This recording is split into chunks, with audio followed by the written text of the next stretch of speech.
Hi, I'm Kelsey Sue Kluxeben And I'm Danielle Rutledge, and this is Act 3, Scene 2. from As You Like It.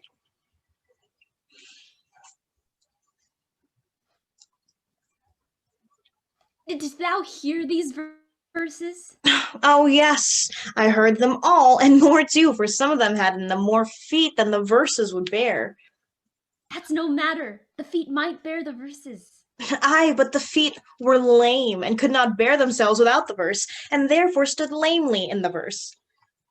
But didst thou hear without wondering how thy name could be hanged and carved upon all these trees?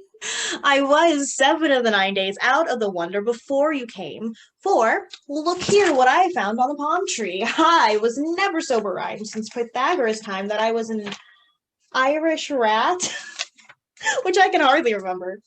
Oh, you. Who hath done this?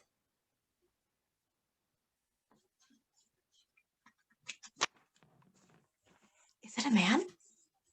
And the chain that you once wore about his neck. Change you color? I prithee who? Lord, it is a hard matter for friends to meet, but mountains may be removed with earthquakes, and so encounter. Nay, but who is it? Is it possible? Nay, I prithee now, with most petitionary vehemence, tell me who it is. Oh, wonderful, wonderful, and most wonderful, wonderful, and yet again wonderful, and after that, out of all hoping. Good, my complexion. Dost thou think, though I am caparisoned like a man, I have a doublet and hose in my disposition? 1 inch of delay more is a south sea of discovery. I prithee tell me, who is it, quickly, and speak apace. I would thou couldst stammer, that thou mightst power this concealed man out of thy mouth, as wine comes out of an narrow-mouthed bottle, either too much at once, or none at all. Oh, I prithee, take the cork out of thy mouth, that I may drink thy tidings. So you may put a man in your belly. Oh, is he of God's making? What manner of man is his head worth a hat, or his chin worth the beard? Nay, he hath but a little beard. Why, God will send more, if the man will be thankful. Let me stay the growth of his beard, if thou delay me not the knowledge of his chin. It is young Orlando that tripped up the wrestler's heels and your heart both in an instant. Nay, but the devil take mocking. Speak, said brow, and true maid. Ay, faith, coz, 'tis he.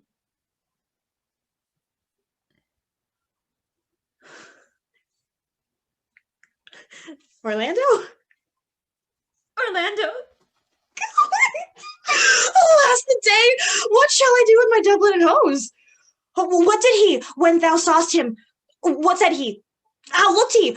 Wherein went he? What makes he here? Did he ask for me? Where remains he? How parted he with thee?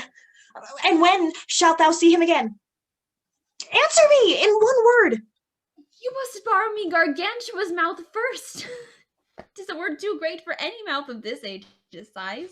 To say aye and no to these particulars is more to answer than in a catechism. But doth he know that I am in this forest and in man's apparel? Looks he as freshly as he did the day he wrestled? It is as easy to count autonomies as to resolve the propositions of a lover.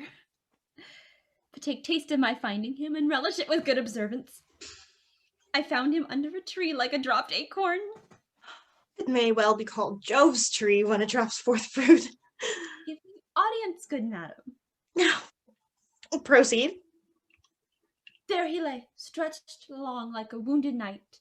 Oh, though it be a pity to see such a sight, it well becomes the ground. By hollow to the tongue, I prithee, it curvets unseasonably. He was furnished like a hunter. Oh, yes, he comes to kill my heart. I would sing my tune without burden. Thou bringst me out of tune. Do you not know I am a woman? When I think, I must speak. Oh, sweet, say on. You bring me out. Soft, comes he not here?